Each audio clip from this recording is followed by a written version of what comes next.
Puffy's sons and my sons have been best friends since they were 6, 7 years old. I didn't make it happen and Puffy didn't make it happen. One night I was at my house and Puffy's son was over about like 9 o'clock. And I'm like, cuz, what time you going home? And he like, I'm spending the night. I'm like, did you tell your dad? He like, nah, my mom dropped me off. So Kim, rest in peace, was connecting my kids with Puff kids, and they formed a friendship and a bond.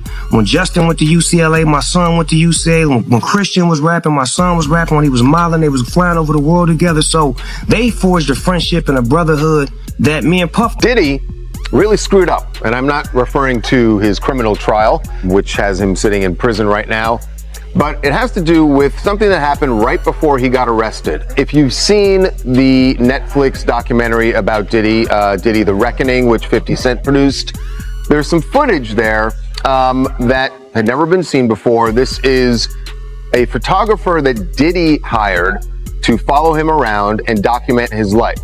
That footage ended up going to 50 Cent. And maybe that's what Snoop went through. I don't know. But let the people know, because it was too early back then. Pac just had died. So this one night, 50 called me up, and they got him on the phone. Man, he was just talking. We was talking about old time shit. Sit down with Black Hands, sit down with with Puff kids, the whole Puff situation, and this documentary that he's going to be doing. When 50 Cent released his Netflix documentary, Sean Diddy Combs, The Reckoning, most viewers expected a deep dive into Diddy's rise to power, his grip on the industry, and the unraveling of his empire. But the conversation didn't stay there for long. Online speculation quickly shifted the spotlight towards Snoop Dogg, fueled by rumors suggesting his silence was suspicious, claims ranging from secret investigations to alleged protection due to what the documentary didn't include. Some commentators went even further, inflating remarks from Gene Deal and others into far more extreme allegations. Old interviews, vague clips, and secondhand audio were recycled and reframed to support theories built more on conjecture than facts. As social media amplified the noise, fans were left questioning Snoop Dogg's silence, wondering what 50 Cent might know, and anticipating yet another industry-wide reckoning. But once the speculation is stripped away, the reality is far less sensational. Much of this controversy is driven by exaggeration, misinterpretation, and recycled narratives, not verified evidence. In this video, we break down how these claims began, what Gene Deal actually said, what the documentary does and does not cover, how Snoop Dogg has responded, and which allegations are confirmed, denied, or still unproven as the story continues to unfold. From Suge Knight. It's from his podcast with Dave Mays, and he's speaking on, Tupac and Snoop being cool, and how, after Tupac got killed, Snoop started hanging out with Diddy. And, he also speaks on how, Snoop, he did the Steve Harvey show with Diddy after Tupac got killed. Check this out. Okay. Let's download right now.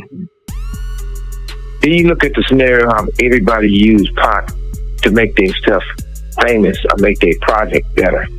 You got people who use their songs for Pac and tell them how much they love Pac, but they do songs for Puffy. You got Steve Harvey, a whole bit that, this motherfucker telling, well, Pac, according to everybody else, he brings Snoop and Puffy on there and say, these are dudes who's running this in the East Coast, West Coast. What's up, Snoop? What's up, huh? Hey, whoa, wait a minute, fellas here, hold on. I know all about this East Coast, West Coast rivalry thing here, but we in Chicago now. This rivalry stuff, we gotta stop it, man. We stop that, we stop a lot of this violence. Yo, Steve, check this, man. All that East Coast, West Coast stuff is a bunch of media hype. It's been my dog from day one, you know what I'm saying? It's all good between me and him, that's my people. Real, that's what we came in for. We came in and light it up and ride it up. We never used your hand. Now, Pac, if you love Pac so much, how you with the motherfucker that everybody say got something to do with the first get down that happened to Pac in New York, then the second one. What you think about Suge comments? And I never asked you this before, but did you have an issue with Snoop hanging out with Diddy after Tupac got killed? I always felt that was wrong. I'm gonna just keep it real. I'm talking about from that. Like now, okay, you know what I mean? I'm 46, Snoop probably early 50s. If he figured out now he he might go by the opinion that, okay, Puffy had nothing to do with Pac. You know, we grown now. If he want to be his friend, no problem. But back then, that was just awkward. You know what I mean? And the reason why it was awkward to me that I never even like it because you knew how Pac felt about this individual. You know what I mean? Even if you don't agree with him, you probably could have said, you know what, I probably ain't gonna come out, publicly with this because until things clear up, so I really know I could be certain that, they didn't have nothing to do with Pac. But it's like, it was no, okay, it is what it is. So that I never really respected that back then. So you had an issue with it? You didn't like it? Never really liked it. It just was a strange look because you was Pac boy. You know what I mean? Puffy, it's clear they had some issues with Pac. And Pac died, and all of a sudden you chilling with Puffy. Back then, it just, okay, now you can say what you want. You go all grandfathers, I guess. You know what I mean? That's different now. But back then, I think it was weird. It was tasteless. You know what I mean? It didn't seem like you really had that much love for Pac. You could have just, you know what I mean? Unless he pressured them or like questioned Puffy, like, yo, what's up with this? What's up with that? Then you could say, you know what I mean? Despite the online uproar, Snoop Dogg's name has never appeared in court records, indictments, or any federal charges connected to the case that ultimately sent Sean Diddy Combs to prison. Yet on social media, his name began circulating alongside some of the most serious allegations.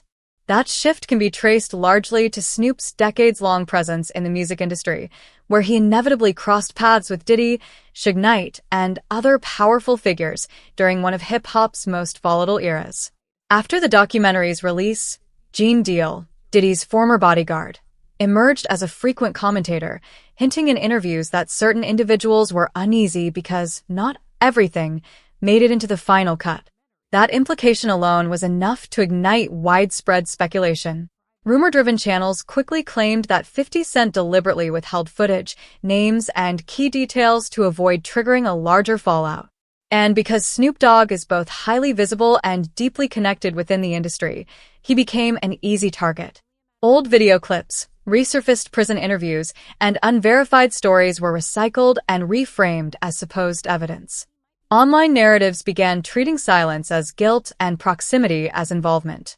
But when each claim is examined individually, none demonstrate wrongdoing by Snoop Dogg, only that he was active in the same industry, during the same era, as figures who are now under scrutiny. Like I believe somebody mentioned that they seen a video with me and the dude Prodigy or one of the dudes from My Deep, as if I was with.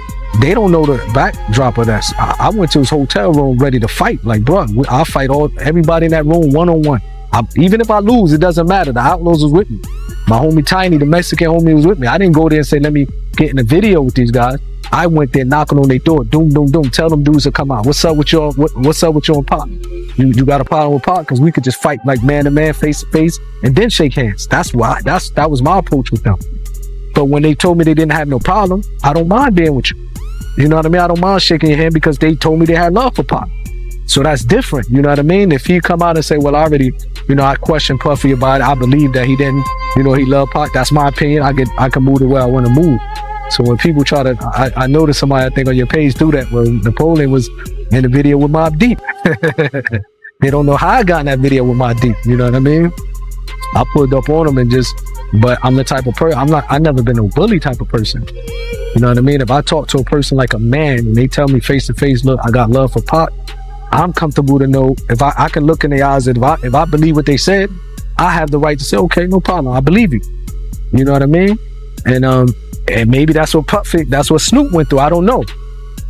But let the people know because it was too early back then. Pac just had died. You know what I mean? Like he had the right to say, the reason why I'm rolling with Puffy, I questioned him about my homie. He gave me this answer. So then he did what he had to do. But it just, you know what I mean? I never really agree with that, to be honest. The same way I couldn't be on the stage with him. When they wanted to do that tribute, I just couldn't do it. Like I really felt in my heart, like, man, I can't believe it. This is where the real danger emerges, when association is mistaken for proof. Suspicion begins to replace facts, and narratives slowly drift away from the truth. In moments like these, the loudest voices are often the least reliable. Sean Diddy Combs. The Reckoning was never presented as a sweeping expose of the entire music industry. It was explicitly focused on Diddy.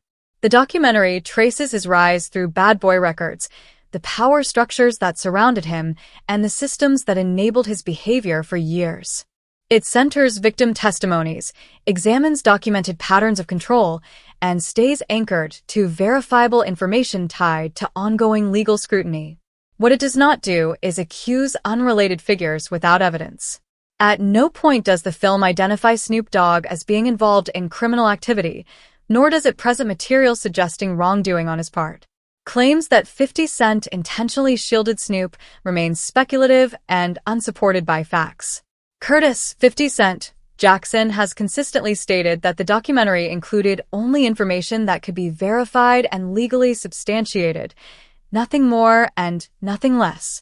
Doing a documentary thinking he was going to come out triumphant. Yeah, I didn't know that's how this started, is he started filming himself and getting this footage because he thought he was going to beat everything. Okay, Diddy that makes sense. Okay. Has a relationship Netflix. I knew that. With Ted Sarandis. I saw that. Yes. Okay. And he's filming it there. But of course, when you get, obviously it wasn't a clean sweep on the prosecutor's side, but you're still going to prison. Yeah. He basically kind of scraps it. It's not also Netflix is saying, because they commissioned it, right? Netflix is saying, all right, cool, just turn over what you got. And what we'll do, we'll make it what it is because we're just following reality. Diddy's like, well, hold on now. If I lost the case, I'm down to still do it with you, but I got to be able to control it. Now, Diddy was probably going to kind of shape this doc to make it look like, hey, this was malicious prosecution. They kind of went really hard at me. Mm-hmm. I'm not a perfect guy, but I am a good guy. Yeah. And Diddy was like, I need to be able to craft it. And Netflix was like, no, you're not. And he's like, well, my question is, did he sign the footage over to Netflix so they own it? Mm-mm. Like, how were they able to do this without his? No, but he didn't pay for it. So essentially, they're calling it a payment error. Ooh. So essentially, the deal falls apart, or he's like, we're not going to do this. So awkward. And the people who did the work that have all this footage, they're like, so wait, you told us to film because this is going to be on Netflix. Now you're saying Netflix doesn't exist and we're not getting paid because Diddy was going to pay with Netflix money. And Netflix realized this and they went to the filmers and said, hey. If anything, the documentary demonstrated restraint in a media landscape driven by shock value. It avoided naming individuals unless their involvement was supported by records or credible testimony capable of withstanding scrutiny, which is precisely why claims of suppressed footage remain unsubstantiated. No verified clips have surfaced. No court documents reference Snoop Dogg, and no investigators have identified him as a subject of inquiry. In fact, Snoop Dogg publicly supported 50 Cent following the documentary's release, openly aligning himself with Curtis, 50 Cent, Jackson, and showing no visible signs of tension between them. That reality directly undermines the narrative that Snoop was worried about potential revelations. Public endorsement rarely aligns with fear, avoidance, or an attempt to stay hidden. Going to look at this through the prism of a modern-day rhetorical genius. A modern-day rhetorical genius. We're talking about the one, the great, the 50 Cent. All right. This guy's skill at rhetoric is absolutely next level. And this totally ties in with, how he famously is a big fan of Sun Tzu, The Art of War. Now, rhetoric with a capital R, I can just give you the definition of that. That's basically public speech, particularly public speech that is to persuade. Any persuasive public speech is rhetoric, right? Now, we kind of break that down into two subcategories of rhetoric with a lowercase r and dialectic. Rhetoric is essentially everything else, and really what moves the needle with like 97% of people and 100% of groups, okay, is in fact rhetoric with the lowercase r. So again, stuff like this, 50 Cent is an absolute master of. Basically, he dropped this doc, this Sean Puffy Combs doc, and it's just kind of set the internet on fire. It's beating out Stranger Things. Like, it's a wild ride to watch, right? And one of the things that he does is he breaks down Diddy's character on Diddy's own terms. One of the most frequently repeated claims traces back to statements made by Courtney Burgess, who alleged that he possessed flash drives connected to Kim Porter and claimed they contained sensitive material involving public figures. Online commentary quickly filled in the gaps, attaching names, including Snoop Dogg, while ignoring critical context. Kim Porter's children have publicly denied the authenticity of any materials attributed to her, and authorities have not verified the contents of these drives. In legal terms, unverified material does not imply wrongdoing. To date, no confirmed documents, footage, or credible evidence naming Snoop Dogg have been released. Instead, speculation intensified as suggestions hardened into assumptions, allowing misinformation to spread unchecked. Rumors became headlines, and headlines evolved into accepted narratives, despite the absence of proof. Possession of unverified material is not evidence of a crime. Legal standards require authentication, credibility, and corroboration, thresholds that are often ignored in online discourse. As a result, claims that Snoop Dogg is under pressure overlook key facts.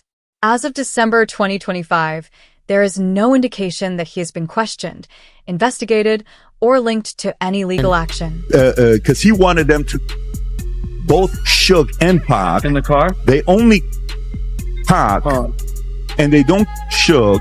So allegedly, they got paid $500,000. The $500,000 was paid to the guy on the right, all the way to the right. You see the guy on the right, Corey? He's the one allegedly that got the $500,000.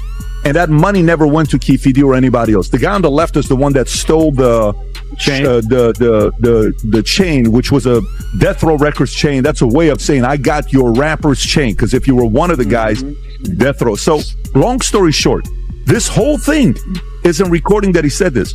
So what does Diddy do? Rob, can you pull up this song? It's a song called Black Rob, featuring Mark Curry and Mario Winans. If you can just type in lyrics, okay? So he gets $1 million. Can you go to the lyrics? And Diddy's in the lyrics when he gets started. Go a little bit lower. Can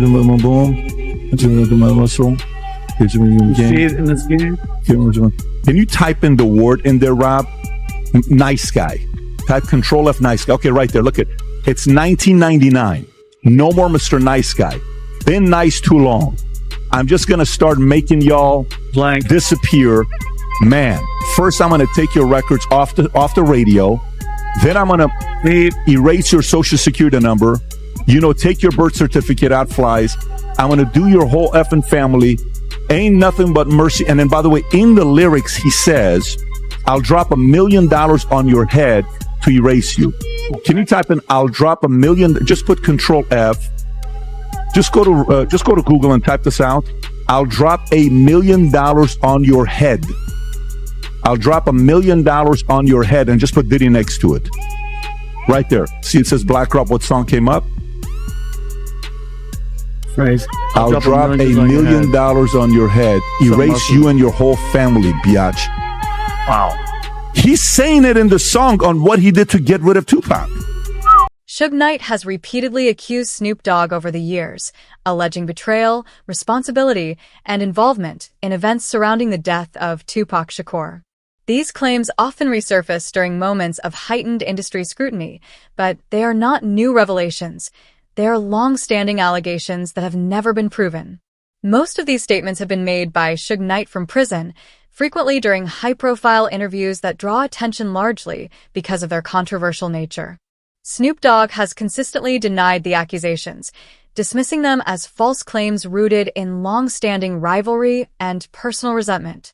Crucially, despite multiple investigations into Tupac Shakur's death over several decades, law enforcement has never charged Snoop Dogg or identified him as a suspect. For being out there and allowing Misa to come out there to make money, however she was doing it, to feed her family. he vowed down that it's like,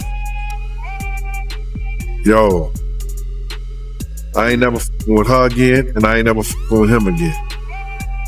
Puff and Suge had a conversation behind the House of Blues about was we all right, and Tupac was alive. Tupac wasn't dead. So if it was a war, Suge ain't having no conversation with Puff about we good. I know he could be doing the Hoboken hustle, trying to fool a brother. But had he killed my man or something like that, I wouldn't have no conversation with Puff. I'd been like, yo, you know what y'all niggas done? You know what happened? And it wasn't no conversation like that, brother. It wasn't no conversation whereas that, you know, Suge made Puff feel like I'm gonna get you a payback for what happened to Jake. This was more so that Puff, for whatever reason, Suge, for whatever reason, he was mad at Puff. And Puff, for whatever reason he was mad at Suge, it was between them two. It wasn't no whole East Coast wanted the West Coast dead, and the West Coast wanted East Coast dead, because they still was going out, still chilling, still at places with each other. It was Bad Boy, and it was Death Row. It was no East Coast and no West Coast. West Coast dudes were still coming out on the East Coast getting love. East Coast niggas was still going out on the West Coast getting love. It was Bad Boy versus Death Row. And that's what it was, bro. And it was because of the two CEOs. But Suge tried to straighten it out. I gotta get at the Suge. The Death Row East Coast, the Death Row East was going to bring in Eric B. It was going to bring in Big D. And those brothers was from the East Coast.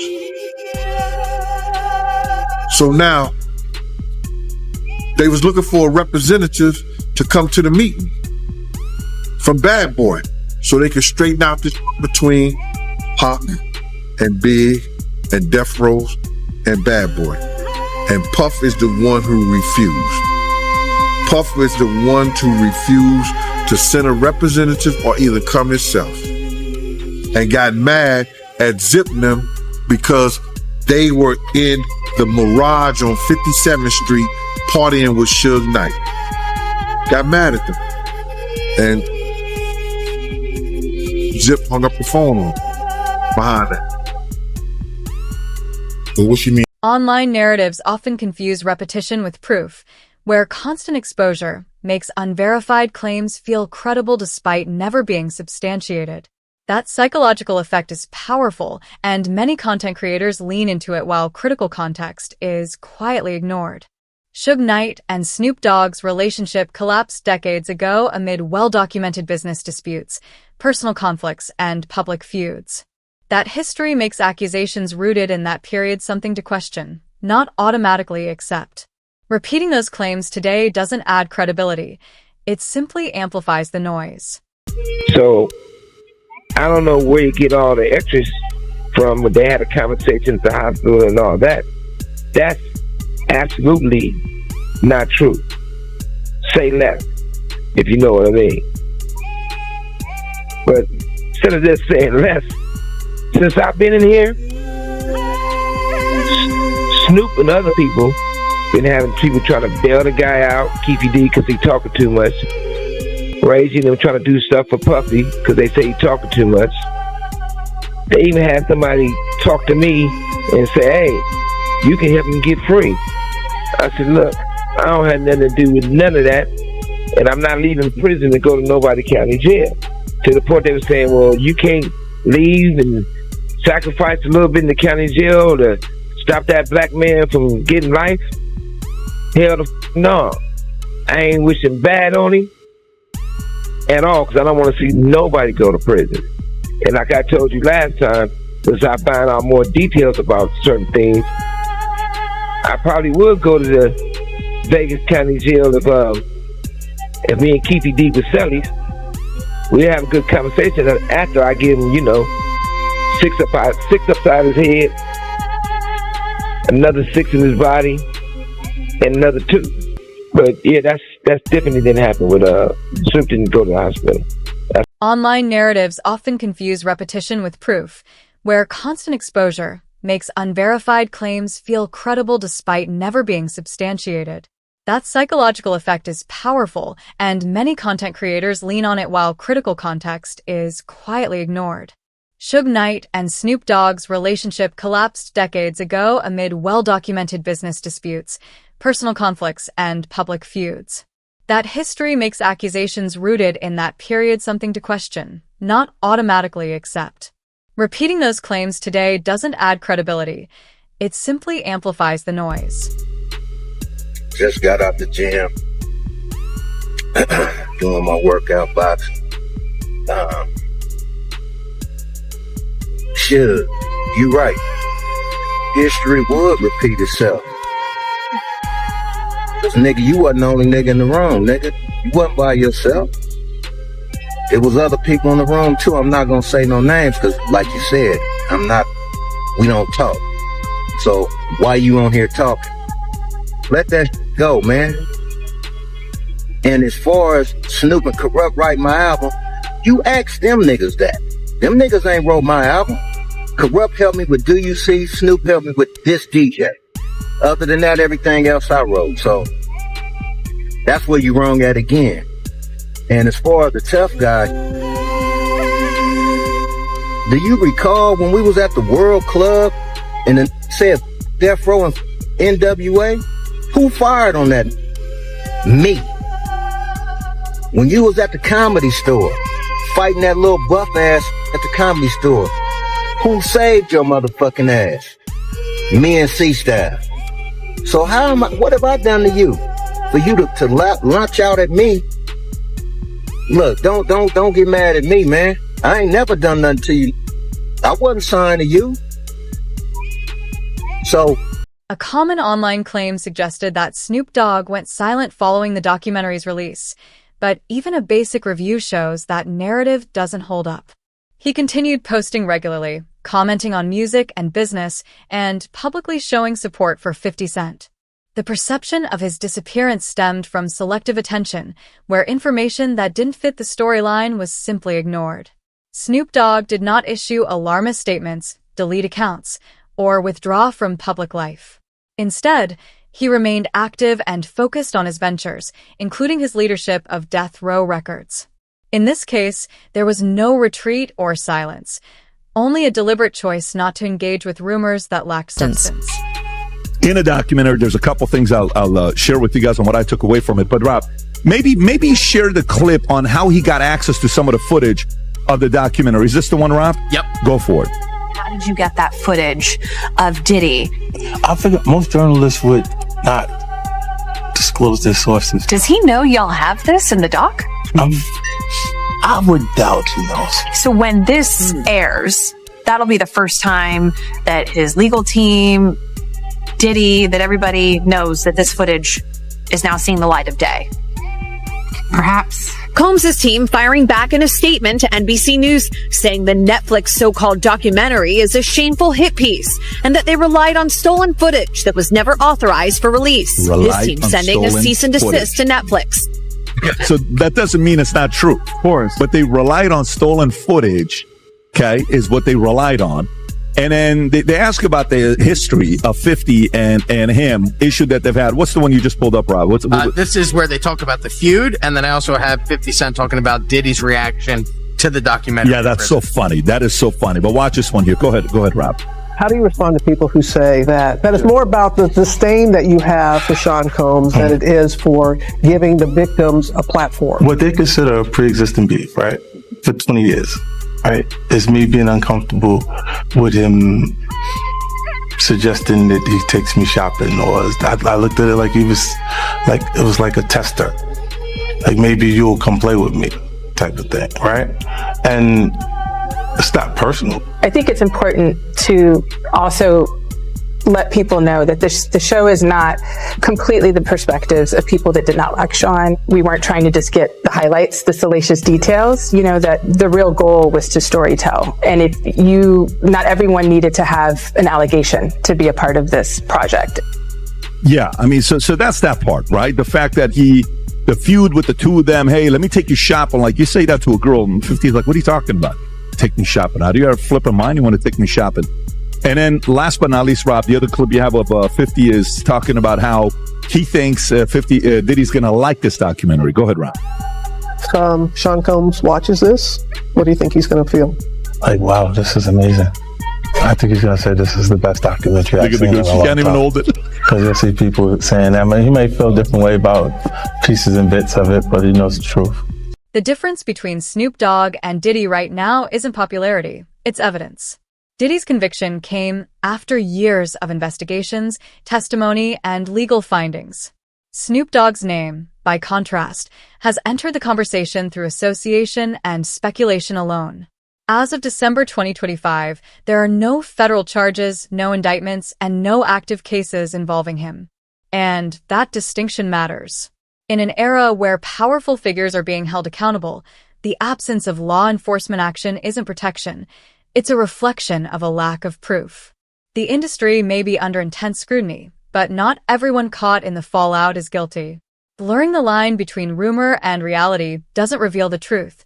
It weakens it, especially when accountability truly matters. Right now, Snoop Dogg is caught in one of the internet's most familiar patterns. Uncertainty turns into accusation, old conflicts become supposed proof, and speculation fuels fear. Strip away the dramatic headlines and reaction clips, and the reality is clear. There is no verified footage, no charges, and no disappearance. This story isn't about Snoop Dogg panicking. It's about how quickly narratives form when a powerful figure falls, and how anyone nearby can become suspect by association. As the fallout from the Diddy case continues and more information emerges, the real question isn't who the internet targets next, but whether facts will be allowed to outweigh rumors. Will truth speak louder than speculation, or will assumptions continue to decide guilt before evidence has a chance? Share your thoughts below, subscribe for updates, and as always, stay informed and grounded.